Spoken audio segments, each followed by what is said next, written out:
Halo, assalamualaikum warahmatullahi wabarakatuh. Selamat pagi. Ini gue ngerekamnya pagi-pagi ya, makanya aku ngucapinnya selamat pagi. Oke, perkenalkan nama aku Sania Aurelia. Di sini aku mau ngejelasin sedikit banyaknya tentang sejarah pajak, khususnya di Indonesia. Kenapa sih pajak itu bisa ada sampai saat ini?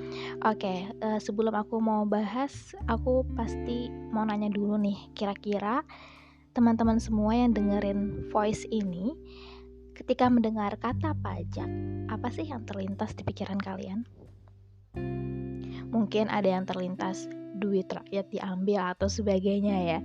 Oke, sebenarnya stigma-stigma negatif itu selalu ada ya tentang pajak, karena uh, bukan hanya saat ini atau zaman ini stigma itu ada.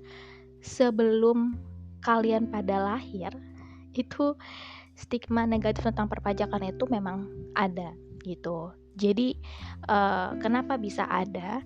Oke, aku akan bahas di sini kenapa alasan pajak itu bisa dianggap negatif sama masyarakat hingga saat ini. Jadi guys, pajak itu sebenarnya merupakan komponen penting dalam perjalanan suatu bangsa ataupun suatu negara, ya kan? Jadi pada saat dulu itu pajak itu sebenarnya udah lebih dahulu ada sejak zaman kerajaan, sejak zaman Belanda ya. Pada saat itu Belanda mulai masuk ke Indonesia, di mana FOC maskapai dengan milik Belanda itu sukses waktu itu mendominasi perdagangan Hindia Timur dengan menerapkan kewajiban pajak, sehingga mendapatkan julukan Koninklijkheid van Oosten. Itulah bahasanya ya. Aku juga nggak tahu nih cara bacanya gimana. Pokoknya itu tepat pada masa Hindia Timur, kira-kira pada tahun 1600 sampai 1800. Sehingga beban keuangan pemerintah itu menjadi tanggungan bersama. Nah, FOC itu cenderung ketergantungan terhadap pajak, makanya pajak itu diberlakukan. Pada saat itu juga pajak itu nggak hanya berupa uang, tapi juga berupa pajak tanah, pajak hutan, hasil pertanian, bahkan pajak pertunjukan seni. Pokoknya macam-macam bentuk pajak waktu itu. Terus pertanyaannya, apa sampai zaman Belanda aja? Enggak. Bahkan di zaman Jepang pun juga diberlakukan sistem pajak itu, yaitu namanya sistem fase tanam paksa, tepatnya pada 1942 sampai 1945.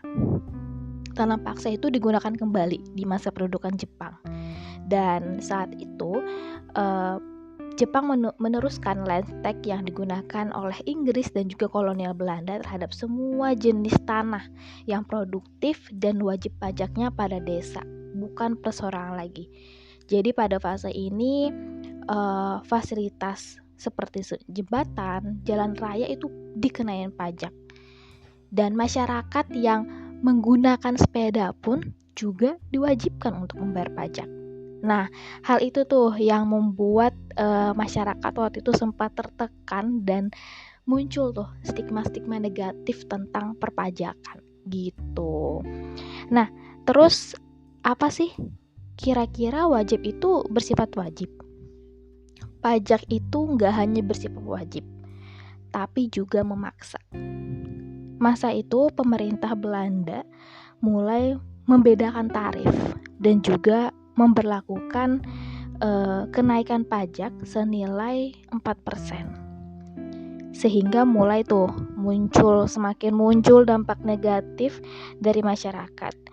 Nah, sebagian juga ada yang menganggap pajak adalah bentuk superioritas, karena pajak saat itu di mana semua sektor pemungutan pajak dilakukan secara manual, sehingga menyebabkan pemungutan liar terhadap pajak gitu.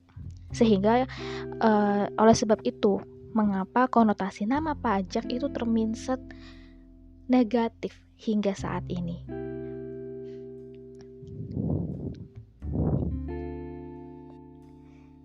Jadi gitu, kenapa pajak itu dikonotasikan namanya itu terkesan negatif, stigma-stigmanya hingga sekarang. Nah, tapi di samping itu, pajak itu sebenarnya memiliki peran penting loh buat negara. Salah satunya dengan adanya perpajakan, sistem pajak di Indonesia hingga saat ini, kalian udah bisa ngerasain hasilnya.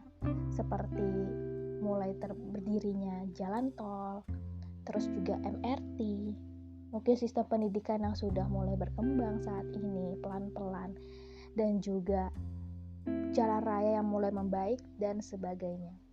Bahkan kalau kalian ingat lagi, vaksin yang kalian terima itu juga dihasilkan dari hasil kalian bayar pajak loh.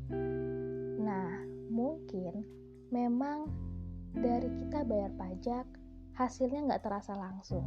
Tapi nanti kalian akan ngerasain hasil dari kalian membayar pajak. Oleh sebab itu, bayar pajak itu penting banget buat kita. Dan jangan sampai lupa ya, untuk mengikuti peraturan pemerintah, bayar pajak tepat waktu. Oke, mungkin itu aja sih penjelasan aku mengenai sejarah pajak. Semoga voice ini bisa bermanfaat buat kalian semua dan menambah insight baru kalian tentang dunia perpajakan. Wassalamualaikum warahmatullahi wabarakatuh. Terima kasih.